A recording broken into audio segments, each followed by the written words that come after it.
இவர்கள் எல்லாரும் என் பிள்ளைகள் ஒரு மனதோடு வாழ வேண்டும் என்று அவர் நினைக்கிறார். நாம எப்படி எப்படியோ நினைத்து கொண்டிருக்கிறோம். கர்த்தர் சொல்கிறார், அவரை நாம் ருசித்து பார்க்கும் போதுதான் அதனுடைய விளைவுகள் என்ன, அதனுடைய லாபகரமான காரியம் என்ன என்பது தெரிகிறது.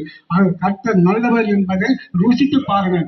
அவர் வேதாகமத்தை படிக்க படிக்க படிக்க அந்த வேதாகமத்துள்ள கருத்துக்களை நாம் கேட்க கேட்க கேட்க ருசியோ ருசி எதிலுமே அப்படிப்பட்ட ருசி அந்த வேதாகமத்தில் இருக்கிற வார்த்தைகள் இருக்கிறது. அந்த வார்த்தையை நம்ம பயன்படுத்தும் போது பார்க்கும்போது நம்ம வாழ்க்கையும் மாறுபட்டு இருக்கிறது. நம்ம வாழ்க்கையில பாருங்க ஒரு அன்பு மலர்கிறது. நம்ம வாழ்க்கையில பாருங்க ஒரு சந்தோஷத்தை நாம் காணுகிறோம். சந்தோஷம் சந்தோஷம் என்று நாம் எதையோ பண்ணி இந்த உலகத்துல விஞ்ஞானங்கள் அதிகம் வந்து சந்தோஷப்படுத்துவதற்காக விஞ்ஞானங்கள் எவ்வளவு முன்னேறி இருக்கிறது. அந்த விஞ்ஞானம் சந்தோஷத்தை கொடுக்கிறதா இல்லையே?